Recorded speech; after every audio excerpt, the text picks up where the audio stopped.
right, welcome to Rock, Paper, Hand Grenades.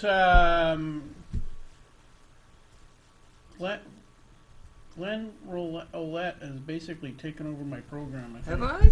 I think so. Usually guests are kind of guests, not like... You told me when you faxed me to do what I needed to do. I didn't fax you anything. I don't fax. You wrote me on Facebook. See, that's different. 4 o'clock in the morning or something. But you told me that whatever I needed to give it to her, and that's what I did. I guess. Holy moly. I did exactly what you told me to do. Oh, so anyway, Glenn is running for mayor, and he's affectionately referred to as the people's mayor because I think basically because he's down in the trenches actually talking to people instead of doing the same old thing that everybody else does. And that's my assumption. I do not know. Why do they call... Who coined that? The people did. It's been years they've been saying that. It's because whenever you call your alderman, I've always said if you can't get it done in 10 days, call me. And I'll get it done in 10 days. And more often than none, I do. Oh, really? Oh, yeah, they're not happy. No, I would think not. But they should be getting it done. That's what they're elected for. See, to me, you know what you are, and I don't mean this as any negative way. Mm-hmm. You are what, to the city of Manchester, what Steve Valancourt was to the House of Representatives in Concord. I'm much more polite, though. But a lot nicer. And not so loud. Not well. He was also kind of angry and stuff. Yeah, he was. And he didn't have people Bless skills. his soul. Yeah. But you seem to call people out. You're willing to say whatever it takes to, or what you believe. I don't know. I don't necessarily agree with you on a lot of things, yeah. But you're willing to say what you believe and are adamant about it and forceful about it, which is pretty cool. Well, I believe that in New Hampshire, our motto is live free or die, and that what that really means is that as long as you don't harm anybody, Right. pretty much free to do what you can, as long as you don't break the laws. And Right. we are a nation of laws, and when we have a city that creates ordinances that can't even be enforced because state law and federal law supersedes city laws, Right. you have to say, wow, why are we using our resources to spend money on things that are called gimmicks? Right.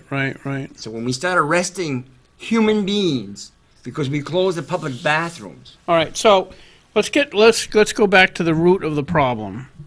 The city, well, drugs is the root of the problem. Yeah, the city has a huge heroin problem right now. The whole nation does. But The whole nation does, but definitely the Manchester seems to be hit. well, we are the biggest city in New Hampshire. Right, I know. Manchester seems to have been hit a lot harder than most. Nashua's not far behind, though. What is that? I don't know. Is that a phone call? I don't know. It's making a ringing noise. Are these voices in my head bothering you, Glenn? No. Okay, good. So it's been hit a lot harder than most. Mm-hmm. They worked on. They've done some really cool things have happened in Manchester. You had the safe places. And that was the best thing that could have happened. That was a really cool thing that a lot of people worked on. And it's the fire department that created that, not the elected officials. They Right. only approved it. Right, exactly. Yet they're taking credit for it. Well, of course, they're politicians. That's what they do. It's like when Maggie Hassan was taking credit for the very frugal budget and the economy of New Hampshire. When, if you listen to her budget, she wanted to raise everything a zillion dollars, and it was the Republican House and Senate that held the line, but she still took credit for it. Anyway, I think we actually had one time we actually had to override her veto of the budget to get it done. You did. And so anyway, so that's a politician thing. They always take credit for things they didn't do and absolve themselves of anything that might have gone wrong. And my motto is it's not about me, it's about you. Right. You're supposed to work for the public. Yeah, and it's also, you should, like if you look, and I don't want to get off on a tangent too much, but if you look at the past, I don't know, 50, 60 years, when's the last time Congress has declared war? Really? Why is that? You know why. Of course we know why. It's all political. It's all political. They don't want to, if their war goes bad, they don't want to say, well, I voted for the war. They want that all on the shoulders of the president. regardless of who that president is. They don't care as long as it's not their fault. Yeah. It's pathetic. But it's their job, though. According to the Constitution, they're the ones. That's their job, but they're making so much money Of course. that they don't want to do anything to jeopardize the goose that laid the golden egg. That's why they don't get anything done But that we remember, care about. It's our money. Maybe we should step on that golden egg. I know. Anyway, so back to Manchester. So we get the drug problem, and they've done safe places, which is really cool. Hope for Recovery has been awesome. They've worked their tails off to get to a point where they actually got enough money to actually start doing something, and they're over on Valley Street in the old Hoyt building. Yes. They're doing a great job. There's more places opening up for treatment, but we still have a huge drug problem. And there's Actually, still people dying. Yes. Hope for Recovery is having a. I thought I had it here. They're having they're having a rally in the park on the 16th, Saturday, 16th of September? September. I thought I had it here, and that's a good thing. It reminds us of what's going on and what we've done to improve and where we have to go. Here's the rally. All right. Can I read that? You can. Rally for Recovery, New Hampshire.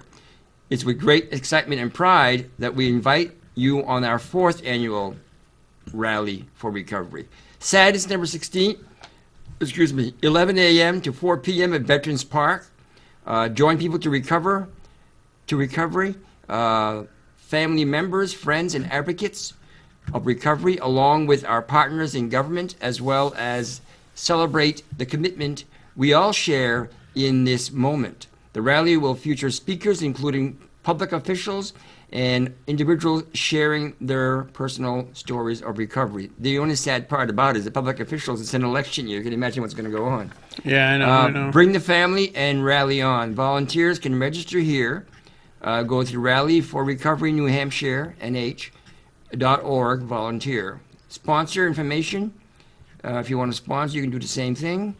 And so come on down. It's going to be a good rally. I've been to the last 3. I filmed the last 3. That's something else. Something like that should be filmed. Yeah. Our government comes in and does 2 hours, and that's it. That's the whole day. We film the whole. Private people like me film the whole thing. Yeah. And we put it on the internet because it's not being covered. Because they take the money and put it somewhere else. Yeah. Well, I think that's one of the things that's going on in the news today. Anyway, is they cover what they want to cover. They cover what sells, and they cover what sells. CNN reporter starts putting a microphone in. You see this video yesterday? A young woman who's got like kids who had to walk through 4 feet deep water just to get food for her kids the first day. Finally gets to a shelter. Her kids are dripping wet. She's tired, absolutely burnt out. And CNN's, how do you feel about this?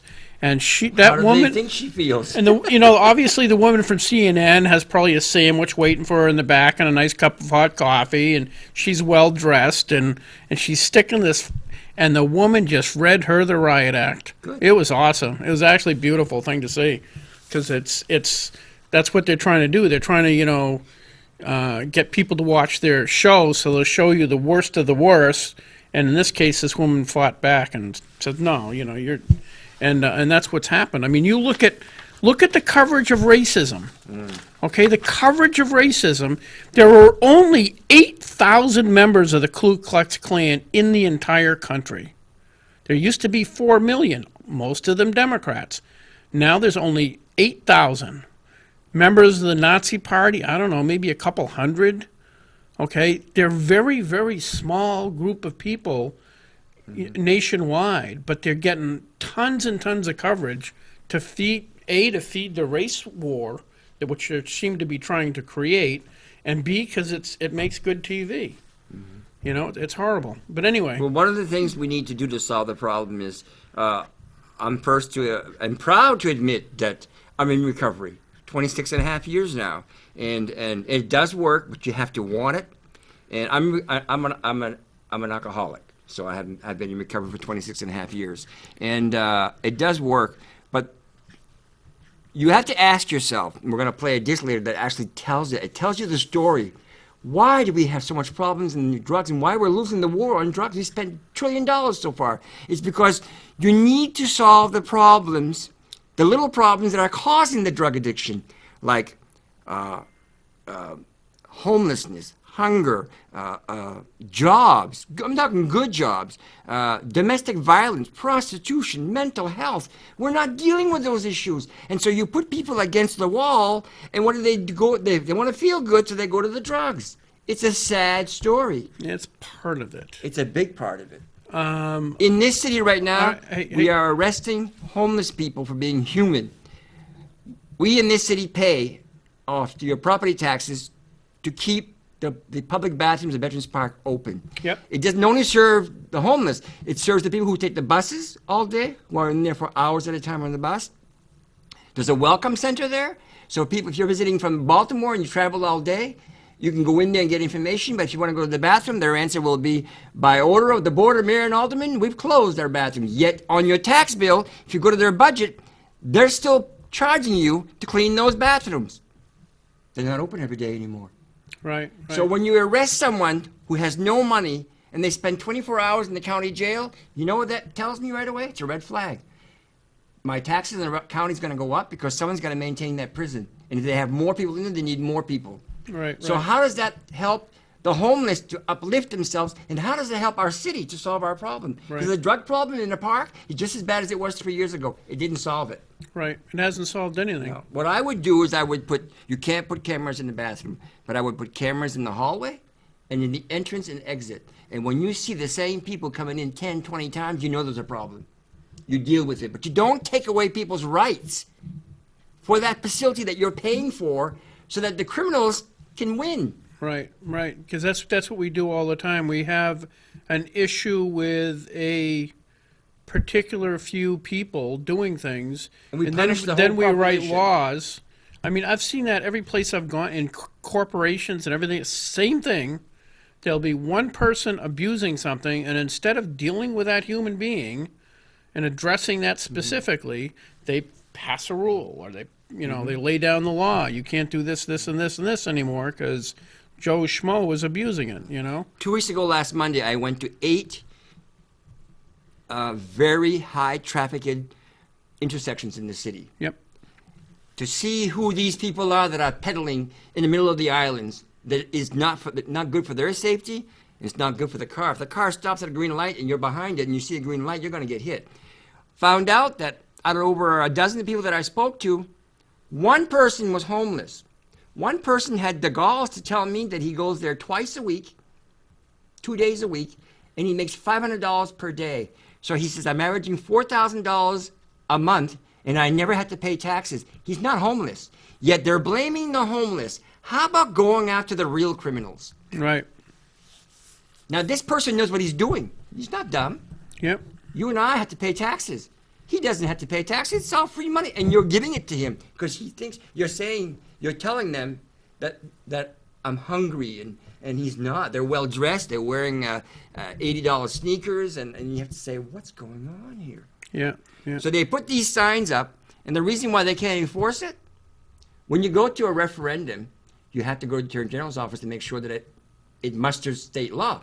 Yeah, it has to be We don't do constitutional. that. We put up signs, and then we wonder why we can't enforce the laws. Right. So the criminals are laughing at us. Yeah. And it looks good to the politicians. It's an election. You just look what we did. We put up signs. Yeah, but they mean nothing. You know, at Bernstein's Park, it's been 3 years now that we closed that park during school time. You and I will walk by that park and say, oh, can't be in here. The sign says we can't be in here during school hours.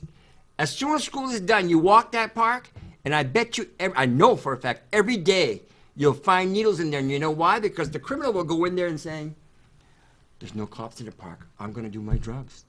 But you and I, who don't do drugs and follow the law, will say, okay, we're not allowed in here today. So we're punishing, again, the citizens who pay to keep those parks open, and we're letting the criminals rule. Right. And that's what I want to change. Hey, before we run out of time, can you cue the that video? Yes, we need to play that video.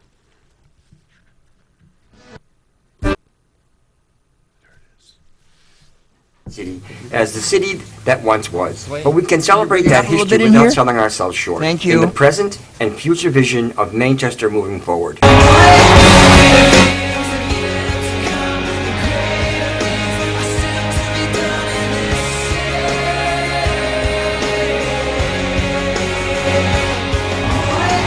Ouellette for mayor. Amazing grace, how sweet the sound that saved a wretch like me.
Ouellette for Mayor 2017. Today there are rumbles of untapped potentials in Manchester's Queen City, and it. I want to apologize that you couldn't see the words. I will air it again before the elections are over. I think it's very important when we show a film that all the words are important because that's the story. Right. That's right. the whole story. Okay, so I wanted to touch on the drug addiction. One, the information I have is something like 90% of people who are addicted to drugs or alcoholics or whatever they are have had some sort of the drug use is a self-medication to deal with a post-traumatic stress type situation. You are correct on that. Now, the post-traumatic stress could be Child abuse. could be a be veteran coming back from the war. Veteran. It could be child abuse. Could Simply- be a rape. Could be any of those things. Well, it's could be mental health. Everybody's different, so the threshold for what is stress is different. is different. Some kids, if their father and mother get divorced, that's enough to cause stress. And what happens is, as kids, caller We got- online. yeah, we got a one. phone call. Let's see, how do we do this? Right there. Hello, you're on the air. Rock, paper, hand grenades. What's up? Hey, Gary, it's Ross. Hi, Glenn. Hey, Hi. Ross, you cotton picker. Hey, that's not nice. Yeah. Yeah, I know. What's wrong with Well, I just wanted to say hi. I haven't talked to you in a while, so I'm glad that you're still around. And I wanted to warn Glenn that, he's a great guy, but him being on your show, does he know that your show is the graveyard of political careers? Well, you're not in the graveyard. Yeah, but how many people have gone on your show and then lost their election? Well, you have, and you have not lost your many election, people. and you have not lost your election. Yeah. Yeah. So if Glenn loses, he can pin it completely on you, Gary, and your show. I No, don't think Ross, so. I Ross. don't That's think why so. you show up on the show so that you can blame it on me if you lose. Yet he's always won. No, he hasn't. Well, anyways, Well, in but the I have a city, serious question, though. What's up, buddy? Okay, so this is for Glenn. I want to know what he's going to do differently than Joyce Craig or Mayor Gatzis, and how is he going to pay for it? Now, I'm going to hang up and listen for the answer, okay? All right. Take care, buddy. And it's good to see you again. It's good to talk to you guys. Take Bye-bye. care, Ross. Take care, Ross. That's an easy question to answer. For example, Yager Decker. It's the major problem. Right now, 80% of our salaries, between 72 and 80% of our salaries, between the city side and the school side, goes to pay salaries, benefits, and pensions. It leaves you about 20% to fix the issues. And that explains why for the last 17 years we've been patching the issues because we have no money to pay for it. So 2 years ago, they fought the Obama administration to give them a waiver on the rich contract. It was called the Cadillac fine. And they got their waiver. So the $5 million they saved, they didn't save it. They made the contracts richer. They're unaffordable. Who gets 3% for being there 1 year, 3% for having a step, 3% every 5 years, that's 9% if you hit the right time, and then 7 to 12% of your contract. Who gets that? And who gets a holiday that doesn't even exist in this country anymore called fast holiday? We don't get it. When was the last time you got 12 to 20% increase in your salary? No, that does not happen in the real world. We've been told by the federal government even that the federal employees used to have the richest contracts. Manchester now has the richest contracts. We give more than what the feds give. And that's one of the major problems. So I would do this. Yager Decker, I would replace it, negotiate it with the union because you have to. I would replace it with either an RRA or a 401k. And the city would give so much and you got to... See, what it used to be the case, okay, that people who work for the city, like, and I'm not trying to knock them, firefighters, the guys who go fix the roads and, and all that stuff, were compensated for their, like the health insurance is usually really good, but their base pay was not great, but it was commensurate with the amount of knowledge they needed to do their job. And now it's both up. But if you take a look at, say, a machinist, an experienced machinist, who needs 10 or 20, 10 years of experience to do his job, they don't come close to what the people make in the city. And if your blue collar workers, if your city employees are making as much as white collar, workers in the general populace, there's a serious problem. Yes. There's a really serious. You are. I mean, when I started hearing some of the salaries, we had Jeff Cassell on, and he was talking about some of the salaries. Unbelievable. When someone retires at $135,000 that a is year insane. For life, and they're only 50 years old. That is absolutely so unsustainable and insane. Even your government pensions are not that rich. No, and they shouldn't be. No, they absolutely shouldn't be, unless you've got a 8-year degree that you had to work your butt off for, and you're doing something quite technical for the city. You should be, if you get in retirement, make $40,000 a year. That's really good. And I would have them pay $25 copay. This 20%, 25% copay. You go to the hospital, you got to pay 25% copay. That's the average. The amount of money that they're making, why are we still at 20%? It makes no sense. So it leaves no money. If we don't take some of that money back and actually fix our problems, in the last 17 years, for example, we spent $1.7 million for 17 years of trying to redistrict the school district. Every 10 years, every school district in this country does it once every 10 years, and they do it right. We've done it 17 years in a row, spending an average of $100,000 a year, and what do we have to show for it? When it comes to vote, they vote no. This year, the majority of them voted yes for the first time to phase 1. Yet our mayor voted no. He doesn't even want it because it would save us $1 million for one thing. And you would know by redistricting where your classrooms are open and where they're overcrowded. So you would actually know where you need to build or not build. And I suspect we don't need to build new schools. The only school that's really, really overcrowded a lot is in the Northwest on Ward 12.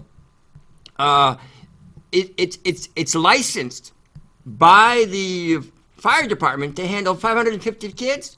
It has 850. Yeah. If you had a home like that, you couldn't operate. You had a business like that. Yeah, you couldn't occupy it. They shut you down. Yeah.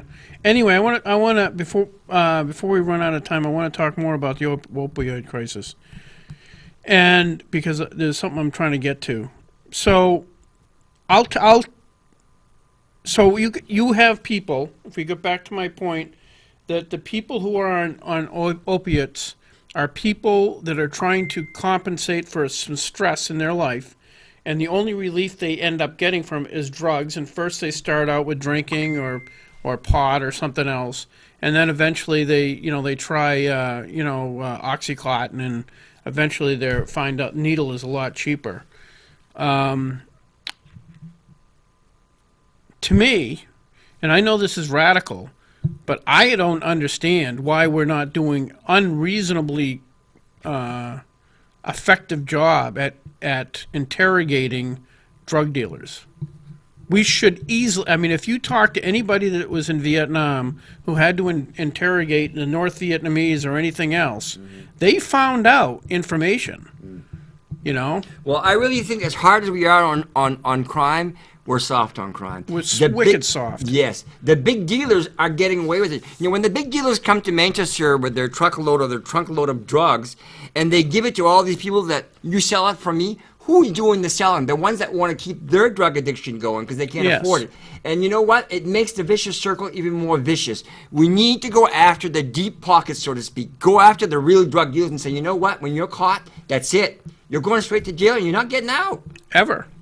If it means that, then ever. Ever, unless you tell us where you got it. Yes. In which case, we'll work with you. That's right. And so we need to be super harsh on the dealers. Super harsh. Super harsh. It should be brutal. We need to stop being pussies.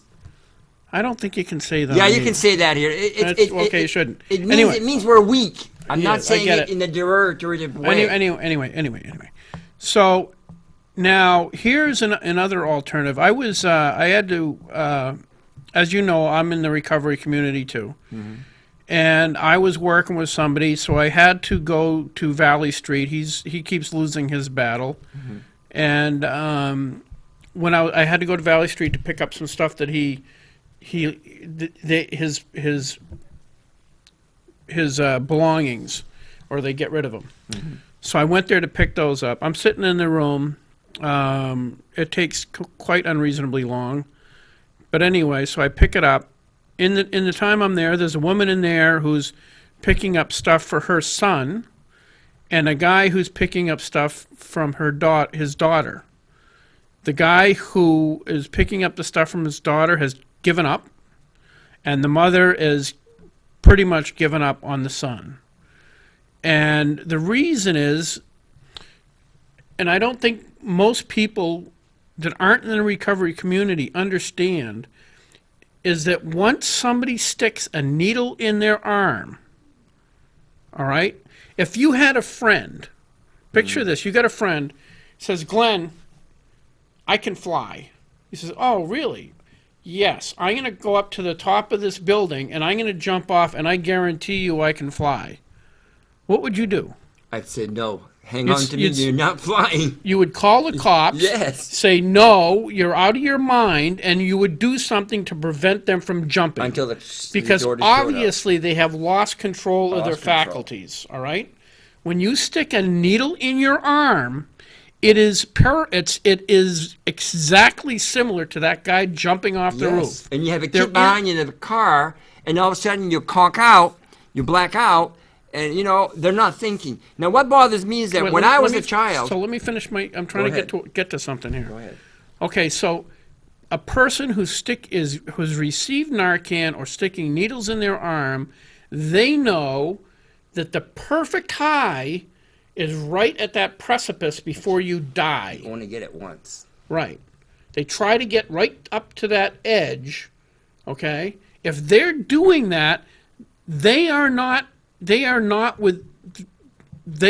thinking clearly anymore. They're not sane They yet. have lost control, absolutely lost control of their faculties, and they're not thinking even remotely rationally.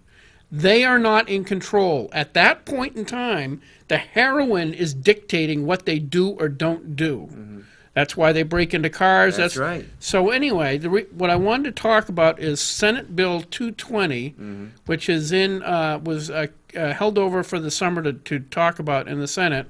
It's sponsored by Jeb Bradley and Martha Fuller Clark. Yeah.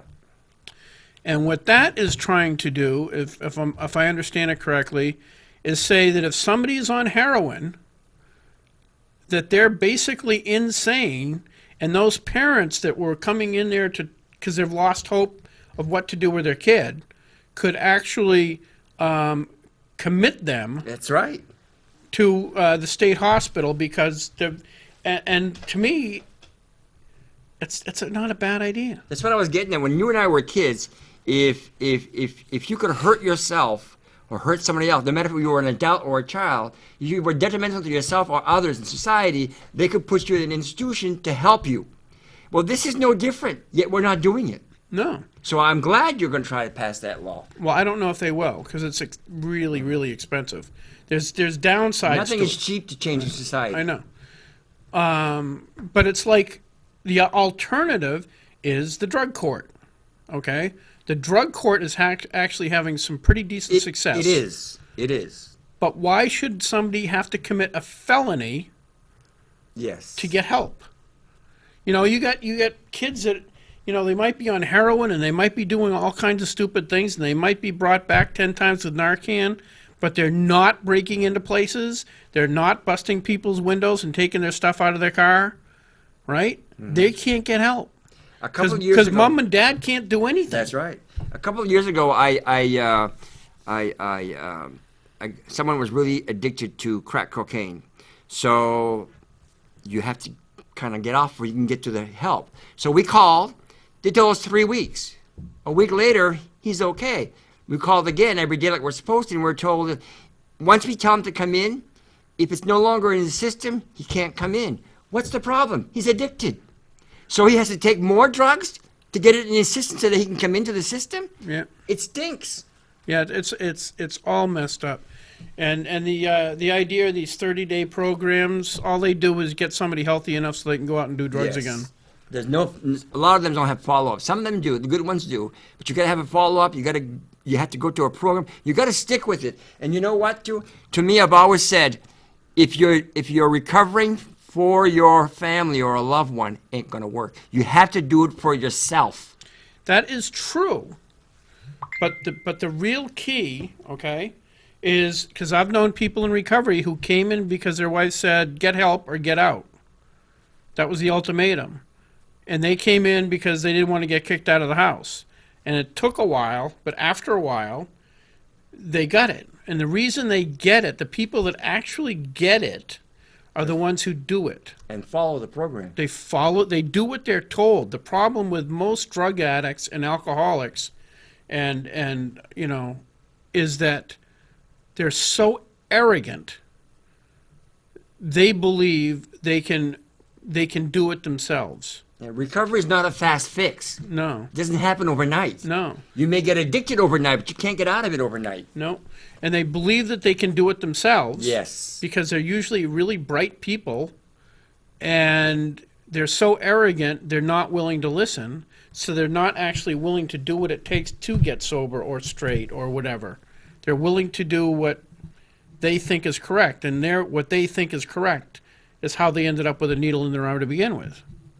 So, so they have many of them have a lot of intelligence, but no wisdom whatsoever. It's like in New Hampshire or in Manchester. When was the last time that they advertised a big drug bust, and they had all these guns and drugs and $17 or $20 or $10,000 in cash? Well, you know what? They were homeless people because homeless people don't own property. Or they rent property, and that's not where it's coming from. So we need to stop blaming the blame on small populations and say, you know what? The facts are that 6%, roughly 6% of your homeless people have a drug addiction. Well, we can deal with that. But how about the other 94%? So we need to do it as a community. And as long as we keep blaming certain populations, we're never going to get it fixed. Because we're pushing the issue. It's like prostitution. What do they say? Move along. Well, what are you doing? You're pushing the problem. You're not solving the problem. Oh, I went to a seminar on that, too. I got to get the lady who ran it in, Darlene Pollock. And that was the same thing. Same thing. It's the same thing. It's We're like these pushing are the problem. no, not that part. I mean the The addiction. the person who is doing it goes through some major stress at home, either rape or abuse. and they're looking for some sort of help, and they look to the wrong people, and those wrong people, it's almost as if they have a stamp right on the forehead that says victim. And these people can sniff it out, and they go and they abuse them and manipulate them until they're working for them, and it's so horrible. Now here are two major problems that we need to solve in this city alone. We have 1,000 homeless people living outside, 200 in our shelters roughly. That's a lot. Between 52 and 57% of our school children are living in poverty. Now I've always said that kids don't make money. So their parents have to be in poverty. So we have a high poverty level. So if we don't admit that we have that and we don't try to get good jobs in this city and bring that down. How can you get good jobs in a city that pays $100,000 for somebody to retire who is... And how can you get a good job in the city that every time a manufacturing plant closes, you rezone it to something else and you can't get no more jobs because there's no more land for those jobs. We also You can't keep sucking the taxpayer dry and expect people to come here to start companies. That's right. We also have 600 students who care for themselves in this city after school. That's not right. Kids shouldn't have to care for themselves. There should have someone helping them do their homeworks. We don't have enough. We have a lot of good after-school programs, and we do the Boys and Girls Club, Salvation Army, YMCA, and many, many others in the private sector. But there's still this segment of the population that is lost. If both parents have to work two jobs and they're working those hours, those kids are by themselves. They need the guidance. That's why they're called children. Yep. If you're a homeless child and you get off the bus and you're living in a park or in an island or under the bridge, How is that going to help that child get an education? Right.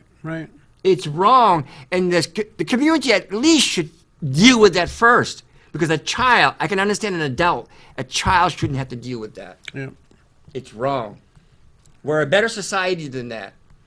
Well, the thing is if you're giving all the money to people that are retiring, you don't have any money to help people who are homeless. And that's what we're doing. We're giving 80% of our budget goes to salaries, benefits, and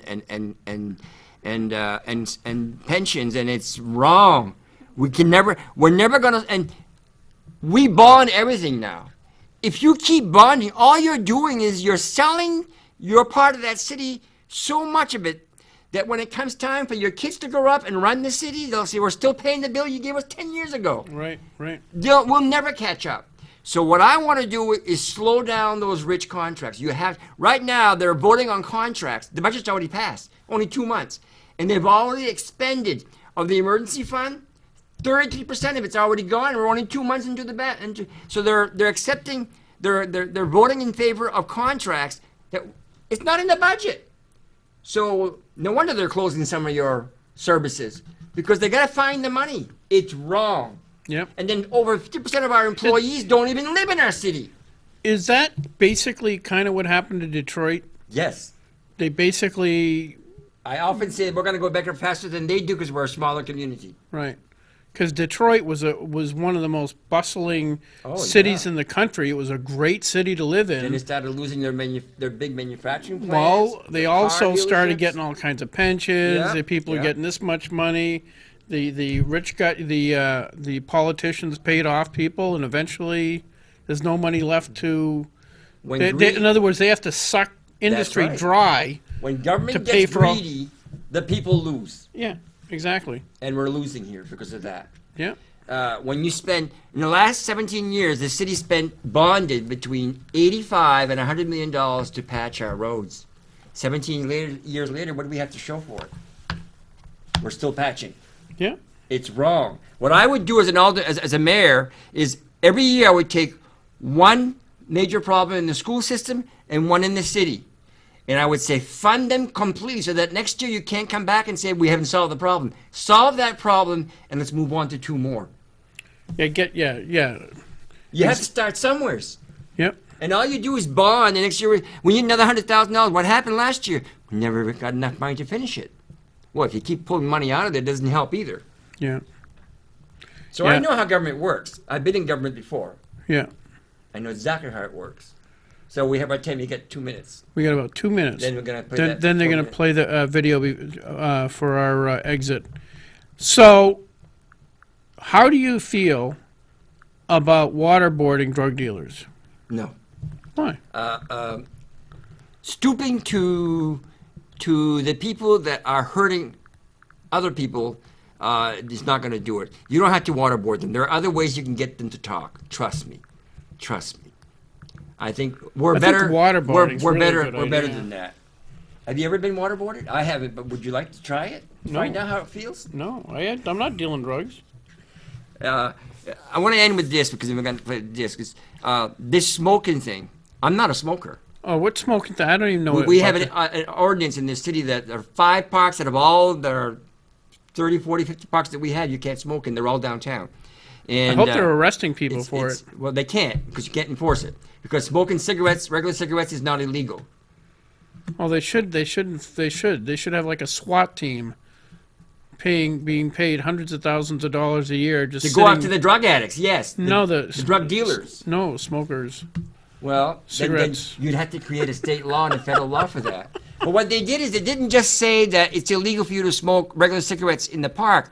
You can't chew tobacco. You can't use the electrical ones that don't even smell. So they've gone too far. What they're actually doing is saying, because you broke a city law, not a state law, or federal law, a city law, we can now say empty your pockets. We have suspicious. That's not right either. That's not the New Hampshire way. No, that's ridiculous. That's, again, you're infringing on too many innocent people. If they're really breaking the law, go after them. I'm in favor of that. But until cigarettes become illegal, why are we arresting people for smoking regular cigarettes? Instead, I would have said you can't smoke in the park if there's an event, because you're infringing on people who don't smoke. You can only smoke in certain areas of the park. That makes sense. What we do, we make a broad thing so all the innocent people are the ones that are getting punished, and the criminals just move on. So they ended up going to a park downtown that they forgot to mention, and 150 people were sleeping in a park that nobody slept in, and it's next to the 2 high-rises where people who live there are seniors or are on oxygen and they've lost their park. Right. So we said, move along, and we pushed the issue somewhere else. And when they vote to make that park non-smoking, they're going to move along to your neighborhoods. And once you lose your neighborhoods, you're in trouble. So no more gimmicks. Solve the problems. I'm a solving problem.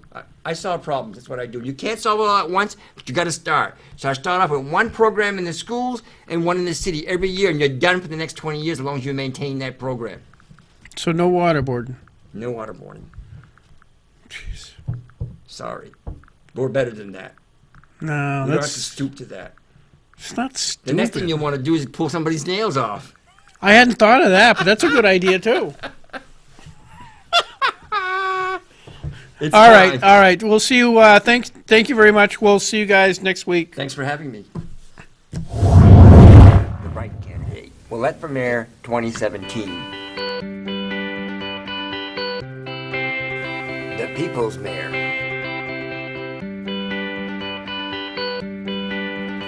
The People's Working Mayor. Manchester, New Hampshire. The right candidate.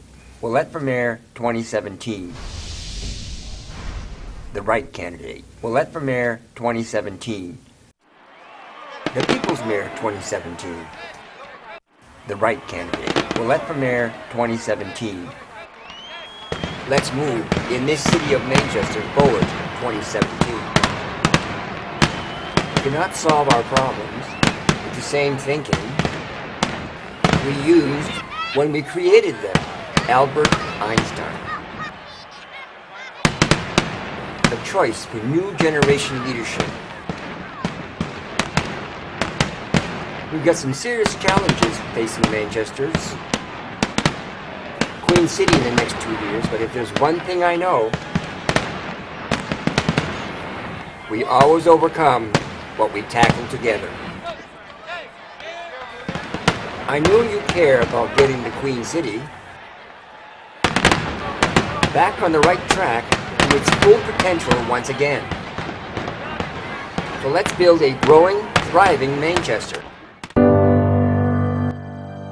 In this city together, Ouellette for Mayor 2017. As a candidate for mayor in the upcoming primary elections, I have a clear understanding and vision for a solid plan to move Manchester in this city forward. I have been right on the issues all along on how to govern Manchester in focusing on 2 very important ways of using common sense in governing our Queen City. If we are to resolve lasting long-term results to an end fix of our problems that we have struggled for the past 17 years by just throwing tax dollars at repeated short-term solutions that has not worked out well in this city of Manchester. Even though they have both seen the city school major problems right in front of their eyes, too many of the same elected officials have ignored their repeated failures and continued their path to no return to our bonded investments for our tax dollars. As the problems get worse on their watch, without their respect to our city's charter as its governing constitution voted by we the people. Too many of those elected officials think that it's okay to break our city charter, that it's okay to break laws, even though they took an oath to defend and abide by those laws.